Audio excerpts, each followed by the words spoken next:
You arrived here as settlers in 1652. It's a historical fact.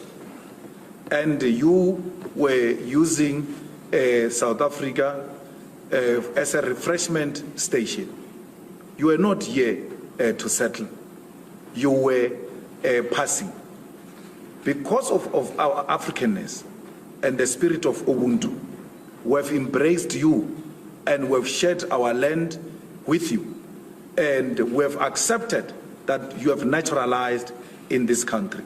But it doesn't change the fact that you came here as a visitor. So let me ask you that, let's clarify that. Yes. You accept that there are many people in South Africa, black and white, Indian colors, Chinese, who came to South Africa from another country at some point? Not blacks. Not blacks. We came from one country called Africa.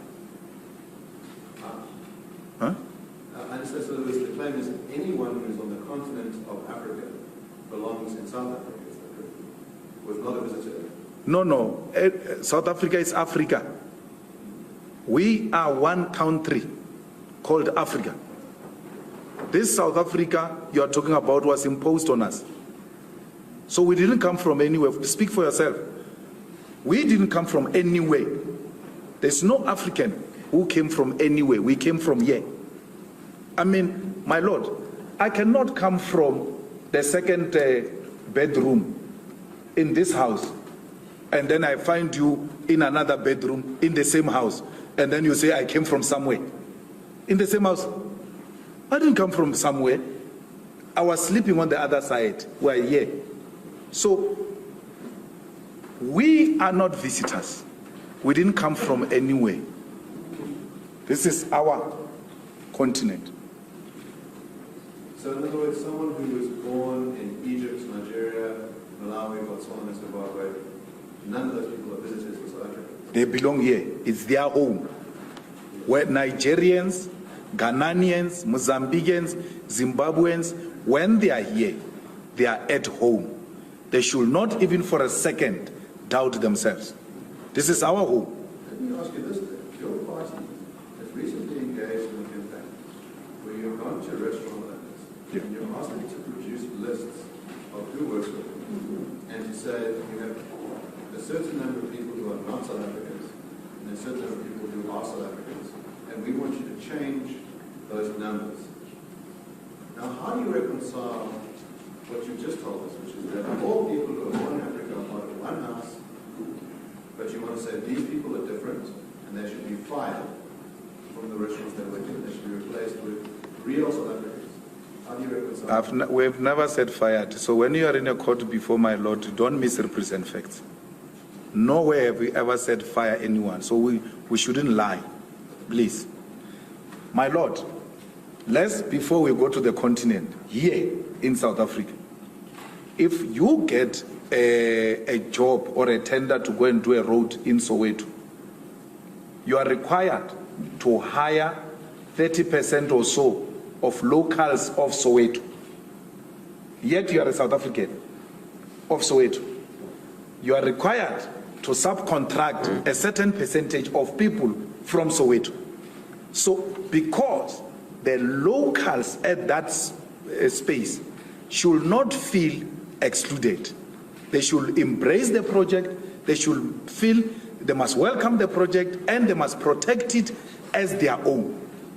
Now, what the white ownership does to our people, my Lord, is that they hire our brothers and African brothers and sisters who are not locals to the exclusion of locals so that they can ignite the xenophobic war amongst our people. They want to thrive, which is what made you survive. Divide and rule. You are dividing us by hiring some of us. I'm a South African.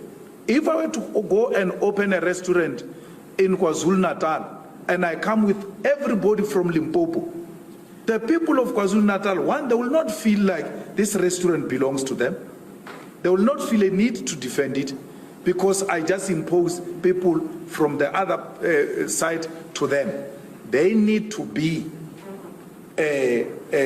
involved for them to know that this belongs to them. But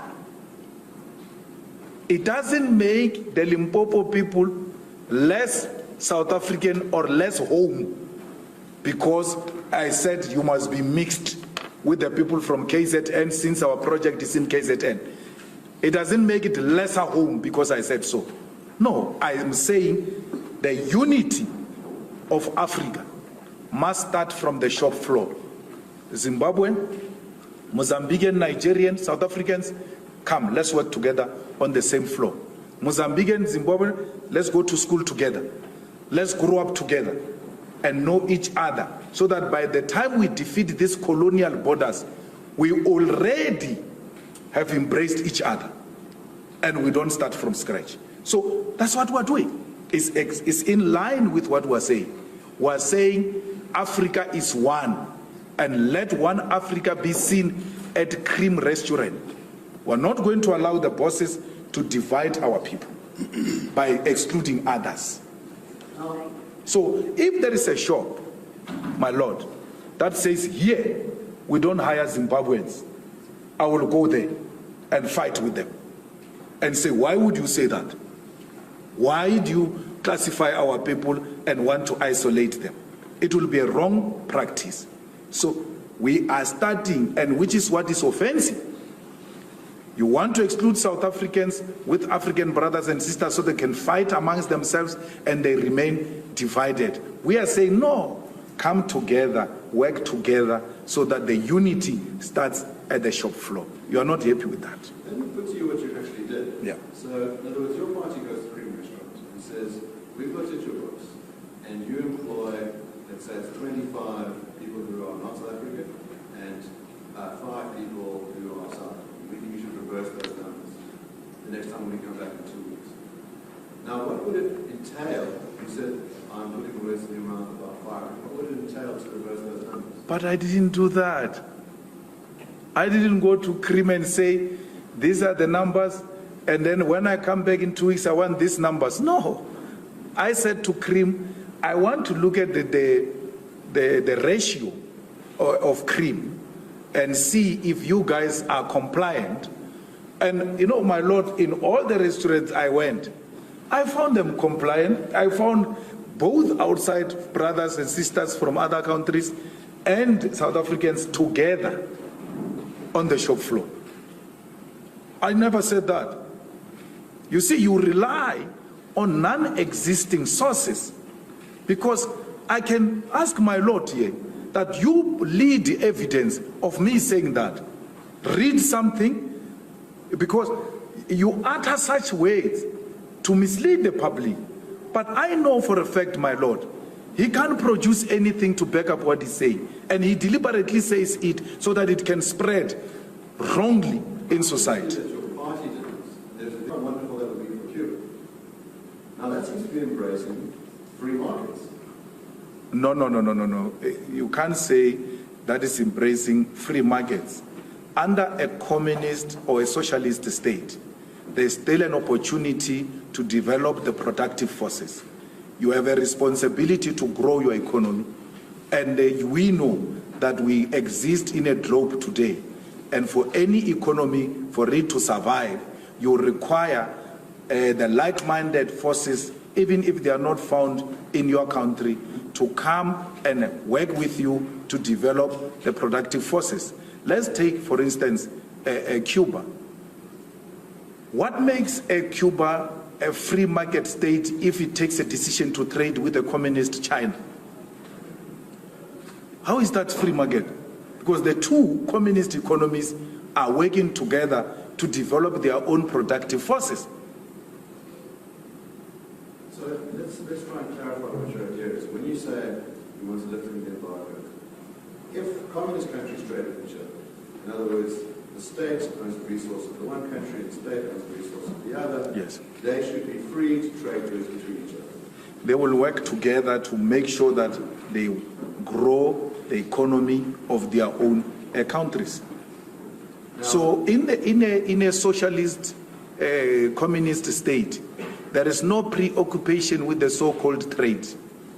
Because in a capitalist society, that's what preoccupies your mouth. You're obsessed with trade, you're obsessed with profit.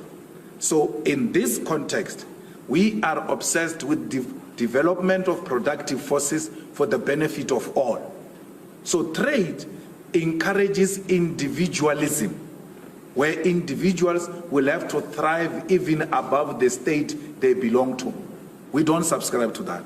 We subscribe for the common good for all. Let's talk about that. So, from what I understand, the nature of communism, the nature of the manifesto is to say that the state must be the ultimate authority. Yes. And the state must be the ultimate custodian. Now, is it of just land or of other property as well? No, land. We own land. Yes, and that which is on top of the land belongs to you. But for you to develop that on top of our land, you will have to come and explain that here, I want to open an industry. And then we'll say to you, you cannot open an industry here because this is an agricultural land. For security, for food security, we think there are areas that are allocated for such purpose and then relocate to an appropriate place for what you want to do. That belongs to you. It doesn't belong to the state. But the state ownership of the land then gives our people an opportunity to equally participate in the economy of South Africa.